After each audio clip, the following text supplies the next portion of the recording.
2022년 4월 3일 설교입니다. 성경 말씀은 누가복음 3장 1절에서 20절까지입니다. 제목은 메시아의 길을 예비하심, 메시아의 길을 예비함입니다. 세례 요한의 사명은 그리스도를 세상에 소개하는 일이었습니다. 또한 인류들에게 천국을 소유하게 하기 위하여 마음을 준비시키는 일이었습니다. 그 당시에 모든 사람들이 그리스도의 오심을 기다리고 있었는데 이상한 인물이 요단강에 나타났습니다. 혹시 이 사람이 우리가 기다리는 그리스도가 아닌가 하고 생각하는 사람들이 있었습니다. 그때 요한은 나는 물로 세례를 주거니와 오직 나보다 능력이 많으신 이가 오시리니 나는 그의 신들매를 풀기도 감당치 못하겠노라. 그는 성령과 불로 너희에게 세례를 주실 것이요 손에 키를 들고 타작마당을 정하게 하사 알곡은 모아서 곳간에 들이고 쭉증이는 꺼지지 않는 불에 태우시리라고 하여 예수님이야말로 우리가 기다리던 메시아라고 증거한 것입니다. 하루는 예수님께서 자기께로 다가오시는 것을 보고 증거하기를 세상 죄를 지고 가는 하나님의 어린 양을 보라고 했습니다. 이 얼마나 예수님을 잘 소개한 말입니까? 요한복음 1장에서는 요한은 참 빛이 아니요 이 빛을 위하여 증거하러 온 자라고 했습니다. 이와 같이 요한은 오직 예수님을 소개하는 사명에 충실하였습니다. 그는 이 사명감으로 처음부터 죽을 때까지 변함없는 충성심으로 살았던 것입니다. 세상에는 자기의 사명을 모르는 자가 많습니다. 여러 가지 일에 마음이 흩어져 한 가지 일에 정력을 쏟지 못합니다. 자기의 사명이 무엇인지 또는 자기의 분수를 모르고 자기의 능력을 파악하지 못하고 이 일 저 일에 덤벼드는 사람들이 많습니다. 자기를 과소평가해도 문제이고 자기를 과대평가해도 문제입니다. Self estimation or evaluation of oneself라고 합니다. 남들이 자기를 underestimate 하면 기분 나쁜 일이며 갑질하는 사람들, 교만한 사람들이라고 느낍니다. 반대로 남들이 자기를 overestimate 해주면 기분이 좋고 남들로부터 인정의 욕구가 충족되므로 소속감을 가지고 사회성을 발휘하게 되는 것입니다. 우리 사회의 질병 가운데 과대망상증이 있습니다. 조울증 환자의 3분의 2, 조현병 환자의 50%, 마약 중독자들 가운데 상당수가 과대망상증을 가지고 있다고 합니다. 저는 우리 사회가 집단 망상에 빠지게 됨을 염려하고 있습니다. 정치 권력자는 정치적 집단 망상에 빠졌습니다. 종교적 시스템 안에서 집단 망상에 빠져 있는 종교 지도자들도 보고 있습니다. 권력과 위치, 명예로운 자리, 교단의 안전한 연금제도, 정부의 사회복지제도, 기업과 회사의 주식 투자의 금융 시스템에서 최고의 안정성에 과대망상적인 투자 심리가 작용하고 있다고 봅니다. 쉽게 말하면 투자 가치를 향하여 너무 편향적인 인류의 행복지수에 빠져감을 느낍니다. 제가 하고 싶은 말씀은 투자 심리를 불러일으키는 시점에 과잉 투자하여 나중에 실패하는 일이 없도록 자기 진단과 자기 발견과 자기 형편에 알맞는 가치 투자를 하여 자기 조절, 셀프 컨트롤 절제하는 지혜로운 그리스도인이 되기를 바랍니다. 러시아의 부자들이 서방 세계의 경제 제재가 강화됨에 따라 경제적 타격을 입게 되어 금융계 인사들이 푸틴 대통령의 우크라이나 침략에 반대의 목소리를 내고 있습니다. 소수의 재벌이 누리는 부의 크기가 너무 크기 때문에 하나님은 심판을 내리시고 계십니다. 석유와 천연가스의 재벌들은 전권과 유착되어 부를 누리고 있으면서도 더 큰 돈과 명예 권력을 누리기 위해 약한 나라를 침공하고 있습니다. 신본주의 국가정책이 없는 나라는 유물사관의 철학으로 인류를 타락시키고 있습니다. 미사일 발사와 핵무기 보유국을 두려워할 것이 아니라 세계를 섭리하시고 다스리시고 하나님의 절대 근위를 향해서 두려워하는 신앙인들이 되시기를 바랍니다. 현대인들이 앱노멀 라이프를 살아가고 있습니다. 창조자를 기억하고 창조자의 절대적인 권위에 복종해야 하는 피조물이 거꾸로 자기들이 창조자인 것처럼 과학 만능을 부르짖고 하나님의 권위에 대항하고 있습니다. 악의 세력에 빠지는 도덕적 타락을 넘어서서 과학으로 기후의 변화와 인구 조절과 가정의 기본 질서 파괴를 노골적으로 표명하고 있으며 세계 질서를 인간의 과학 기능으로 통치하고 통제하고 조정해 나가려고 합니다. 과학 숭배의 우상 종교는 샤타니즘에 빠지게 합니다. 샤탄의 목적은 파괴이며 죽음입니다. 인간의 과학의 도전이 인류를 이롭게 하는 목표를 넘어서서 인류를 말살시키는 일로 인하여 생명의 주인이신 하나님을 대항하고 있습니다. 생명공학에도 장점인 순기능과 단점인 역기능이 공존을 하고 있습니다.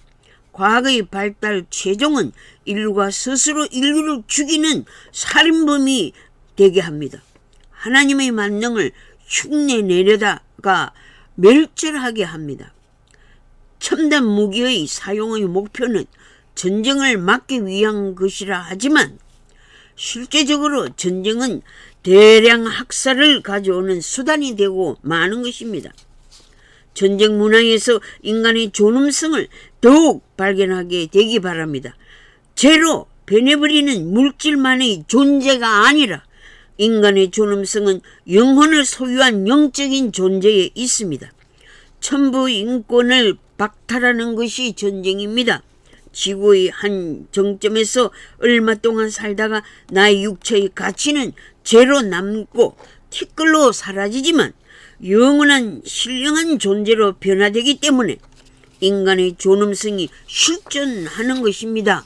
인간 본연의 표면과 행동이 정상적인 삶에서 비정상적인 삶으로 치닫게 되면 정상적인 궤도로 돌아오는 데는 많은 노력과 시간과 에너지가 필요합니다. 비정상적으로 편향되면 자연적으로 고개를 가우뚱하게 되지 않습니까? 하나님께서 인간에게 양심을 부어 주셨기 때문입니다. 자연적으로 양심의 가책을 받게 됩니다. 잘못은 스스로 알게 되는 것입니다. 하나님 앞에 변명은 통하지 않습니다. 전지전능하신 하나님을 속일 수 없는 것입니다. 하나님을 만홀히 여기면 안 됩니다. 하나님의 완전하신 창조의 지혜를 어리석다고 비웃어 넘기거나 자기도 창조자의 능력을 가졌다고 착각하면 비정상적인 사고의 사람이 되는 것이며 비정상적인 삶의 스타일은 본인의 가치를 잃게 하고 타인의 가치도 박탈하는 범죄를 저지르게 됩니다. 우리 사회가 경제 불황기를 직면하고 있는 때에 정치 지도자의 아내가 오버 럭셔리 라비시 엑스트라버간트 라이프 스타일이면 국민의 비난과 질책을 받게 되는 것입니다. 국민의 정상적인 생활, 노멀 라이프를 넘어도 너무 넘어선 사치품으로 자기를 과대평가받고 싶은 심리작용은 국민 정서의 과민성을 발동시켰으므로 분노와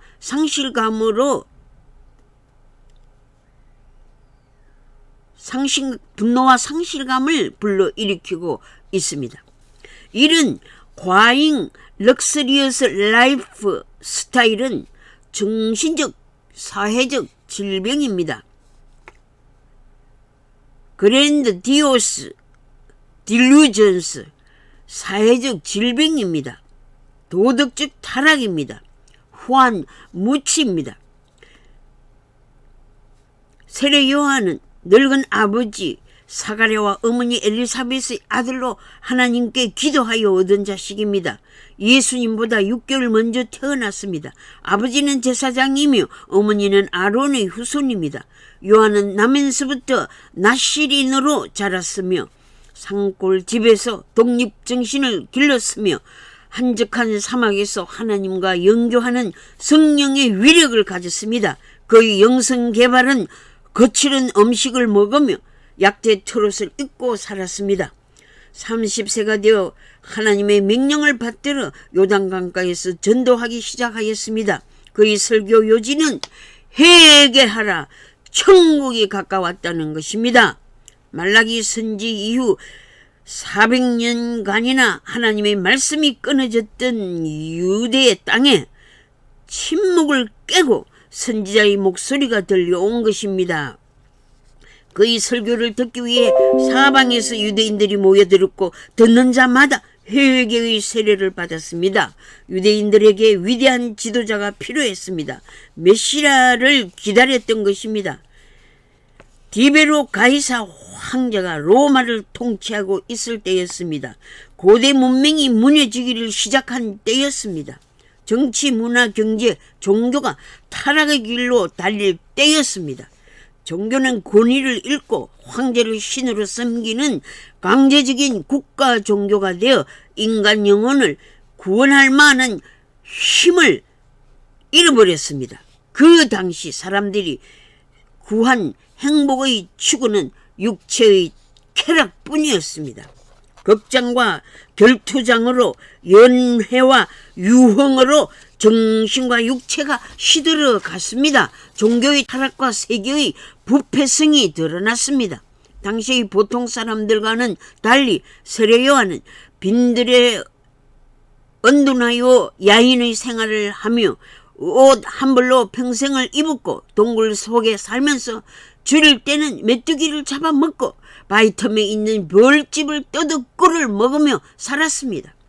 그는 인간 세계를 떠나 고독하게 살았으며 하나님의 음성에 젖어서 기쁨에 넘치는 명상과 기도로 인해 마음은 거울같이 밝았습니다.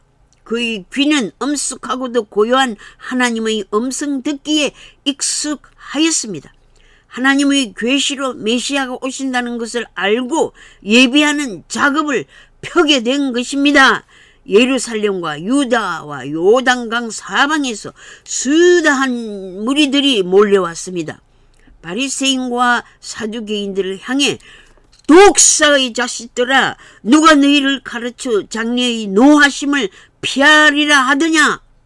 이제 도끼가 나무 뿌리에 놓였으니 좋은 열매 맺지 아니하는 나무는 다 찍어 불에 던지우리라고 경고했습니다. 이때 많은 무리가 우리는 무엇을 하리까? 우리는 무엇을 하리까? 라는 질문을 세례 요한에게 했습니다. 옷 둘 있는 자는 없는 자에게 줄 것이요 먹을 것이 있는 자도 줄 것이니라고 하였습니다. 서리들에게는 정한 세금 외에는 징수하지 말며 군인들에게는 사람에게 강포하지 말며 받는 봉급을 족한 줄로 알라고 했습니다. 그 당시 소셜 계급의 죄를 거침없이 탄핵했습니다. 철저한 해결을 외쳤습니다. 유대인들을 향해 너희는 마음에 생각하기를 아브라함이 우리 조상이라 하지 말라. 내가 너희에게 이르노니 하나님은 능히 이 돌들로도 아브라함의 자손이 되게 하시리라고 외쳤습니다. 자기들만이 선민이요 아브라함의 자손은 망하지 않고 천국에 들어간다고 믿고 있는 그들에게 교만하고 독선적이고 방자하여 실상은 하나님께 버림받은 생활을 하고 있었던 것이 사실입니다. 세례 요한은 정의에 불타는 자로 죄를 볼 때 지체하지 않고 책망했습니다. 헤롯 왕이 동생 빌립의 아내 헤로디아를 빼앗아 사는 성적 문란한 생활을 했을 때 헤롯 왕은 요한의 책망을 듣지 않고 잔인하고 악독하게 딸의 요구대로 요한의 목을 베어 그 머리를 소반에 담아 계집아이에게 주었습니다. 얼마나 잔인한 살인자입니까? 오늘날 대한민국에도 정치살인이 만행되고 부정선거 조작과 부정부패로 도덕적 패륜자들이 당권을 잡고 집단 권력을 유지하려 하는 자들이 있습니다. 저는 물질적인 호화로운 생활을 비평하는 것 이상으로 정신적인 삶의 태도에서 자기 자신을 너무 과소평가하거나 과대평가하기보다도 자기 평가를 정확하게 할 줄 아는 신앙인이 되기를 희망하여 본문 말씀을 선택했습니다. 지도자가 자기의 권력의 임기가 마지막인 시점에서도 자신의 행적은 모르는 채 자기 반성과 자아 발견은 없이 그 성자를 내주기가 아까워서 집단 권력의 과욕을 부리는 자들을 볼 때 우리 사회가 깊은 병에 빠져 있고 타락한 인간의 심성에서 의인 10사람이 없어서 멸망한 소돔과 고모라의 옛 제국의 멸망이 두려움으로 다시 다가왔습니다. 대한민국의 그리스도인이 약 31%인데 아브라함은 하나님께 의인 50명, 45명, 30명, 20명, 10명이 있어도 소돔과 고모라를 멸하시겠습니까? 라고 하나님의 계획을 물어본 사건이 생각났습니다. 결국 그 성에 10명의 의인이 없어 멸망을 당했던 것입니다. 오늘날 하나님께서 대한민국에 얼마만의 의인을 구원하시기를 계획하시고 계시겠습니까? 아브라함은 위대한 믿음의 조상입니다. 5번을 거쳐 하나님의 용서를 구한 믿음의 사람입니다. 네, 주여 노하지 마옵소서. 내가 마지막으로 한 번만 더 아뢰리이다. 만약 그 성에서 10명을 찾으시면 어떻게 하시겠습니까? 라고 기도하니 여호와께서 내가 그 10명을 위해 멸망시키지 아니하리라 하셨습니다. 결국 10명의 의인이 없어 소돔과 고모라 성은 멸망을 받았습니다. 하나님의 정확한 심판을 받았던 것입니다. 대한민국의 자유 통일을 계획하신 하나님의 뜻을 따라 이 백성의 죄를 용서해 주소서, 멸망을 거두어 주소서라고 기도하는 믿음의 사람이 얼마나 됩니까? 내 백성들이 입술로만 하나님을 괭해한다고 하면서 마음은 하나님과 멀어져서 멸망받아도 할 수 없습니다. 주 뜻대로 하시옵소서라고 생각하면서 각자가 직무유기죄를 범하고 있사오니 용서하여 주시옵소서. 아브라함과 같은 절실한 기도를 드리지 않고 자신의 역할과 사명과 책임을 회피하고 있는 자들은 회개합시다. 회개하라. 하나님의 나라가 가까웠느니라. 하나님의 마음을 품고 통일을 향한 대열에 함께 전진합시다. 기도하겠습니다. 전쟁으로 고난 가운데 있는 국가들과 백성들을 불쌍히 여겨 주옵소서. 난민들에게 사랑의 물품 보내기 운동에 앞장서게 하시옵소서. 6.25의 전쟁 후 우리나라의 양식과 구호품을 보낸 나라들을 축복하시고 도움을 받은 민족으로 고난당하는 전쟁 피난민들을 도울 수 있는 사랑의 실천운동이 일어나게 하옵소서.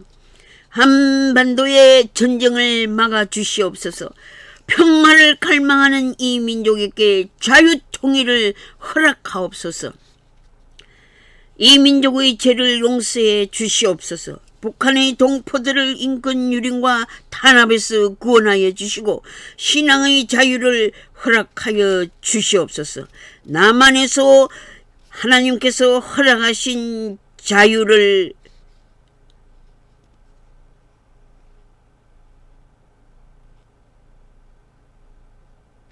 올바로 누리지 못하고 방종하는 모든 죄를 용서하여 주시옵소서. 동족 상잔의 비극의 전쟁이 반복되지 않게 하시고 용서와 화해, 사랑과 박애, 평화와 안보의 복음으로 행복한 나라를 이루게 하옵소서. 통일의 새 아침을 열망하는 국민들에게 그 믿음의 축복을 내려 주시옵소서. 하나님의 자비와 용서와 화해의 물결로 이 강산을 덮어 주시옵소서. 예수 그리스도의 이름으로 기도드립니다. 아멘.